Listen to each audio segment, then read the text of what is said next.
Crônicas do Amanhecer. Por Feijão, Centro Espírita Allan Kardec de Balneário Gaivota. Balneário Gaivota, 21 de maio de 2024. Rússia está pronta para a guerra nuclear, diz Putin, parte 1. O presidente da Rússia, Vladimir Putin, disse dia 13/03 que seu país está tecnicamente pronto para uma guerra nuclear e que o envio de tropas norte-americanas para a Ucrânia escalaria o conflito. As declarações foram dadas em entrevista à emissora Rossian, agência de notícias estatal RIA. Do ponto de vista técnico-militar, estamos prontos, disse Putin quando questionado se a Rússia tinha recursos para uma guerra nuclear. Porém, de acordo com o presidente russo, seu país não se precipitará neste sentido. Putin citou as circunstâncias nas quais o Kremlin considera recomendável recorrer a armas nucleares, em resposta a um ataque com armas nucleares ou outras armas de destruição em massa, ou em resposta ao uso de armas convencionais em que a própria existência do Estado é ameaçada. Segundo Putin, as armas existem para serem usadas.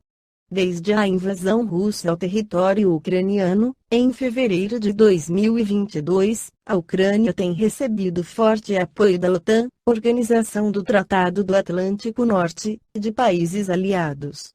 Já a Rússia foi isolada por meio de sanções e já alertou diversas vezes para o risco de uma guerra nuclear. Apesar de todo o apoio estrangeiro, as tropas ucranianas não conquistaram avanços significativos. Hoje, segundo a agência Reuters, os russos controlam quase do território ucraniano e estão mostrando maior capacidade de se armar. Na Revista Espírita de julho de 1862, o espírito Barbarete fala sobre Júlio César e as guerras. O que é a guerra? A guerra, respondemos de saída, é permitida por Deus, pois que existe, existiu e existirá sempre. É erro, na educação da inteligência, não ver em César senão um conquistador, em Clovis um bárbaro e em Carlos Magno um déspota cujo sonho insensato era fundar um imenso império. Ah! Meu Deus, como geralmente se diz, os conquistadores são, eles próprios, joguetes de Deus. Como sua audácia, seus gênios fez chegar ao primeiro posto, viram em torno de si não só homens armados, mas ideais, progresso, civilizações que era necessário lançar sobre as outras nações. A influência dos homens de gênio sobre o futuro dos povos é incontestável. Nas mãos da providência eles são instrumentos para abreviar as grandes reformas que, sem eles, só viriam depois de muito tempo. São eles que semeiam os germes das ideias novas, e muitas vezes eles voltam alguns séculos mais tarde, sob outros nomes, para continuar ou completar a obra que começaram. César, essa grande figura da antiguidade, nos representa o gênio da guerra, a lei organizada. As paixões por ele levadas ao extremo abalaram profundamente a sociedade romana. Ela muda de face, e na sua evolução tudo se transforma a seu redor. Os povos sentem mudar a sua antiga constituição. Uma lei implacável, a da força, une o que não devia separar-se, conforme a época em que vivia César. Sob sua mão triunfante as Gálias se transformam e, após 10 anos de combates, constituem uma unidade poderosa. Mas dessa época data a decadência romana. Levada ao excesso, essa potência que fazia tremer o mundo, cometia as faltas do poder extremo. Tudo quanto cresce além das proporções assinaladas por Deus deve cair também.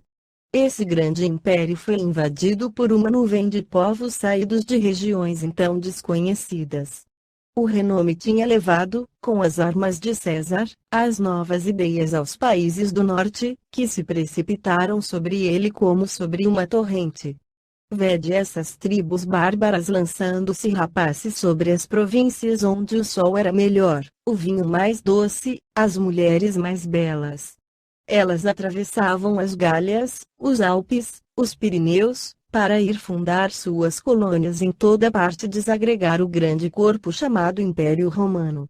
Só o gênio de César tinha bastado para levar sua nação ao auge do poder. Dele data a época da renovação, em que todos os povos se confundem, se atritam uns com outros, buscando outras coesões, outros elementos. Entretanto, durante vários séculos, que ódio entre essa gente! Quantos combates! Quantos crimes! Quanto sangue! Na sequência, o espírito Lemenias comenta: dissestes que existirá sempre a guerra. Contudo, parece que o progresso moral, destruindo as suas causas, a fará cessar. Ela existirá sempre, no sentido em que sempre haverá lutas. Mas as lutas mudarão de forma. É verdade que o Espiritismo deve espalhar no mundo a paz e a fraternidade. Mas, bem o sabeis, se o bem triunfa, não obstante, sempre haverá luta. Evidentemente o Espiritismo cada vez mais fará compreender a necessidade da paz, mas o mal vela sempre. Ainda será necessário muito tempo, na Terra, lutar pelo bem. Apenas as lutas se irão tornando cada vez mais raras. Esta foi a crônica do amanhecer de 21 de maio de 2024.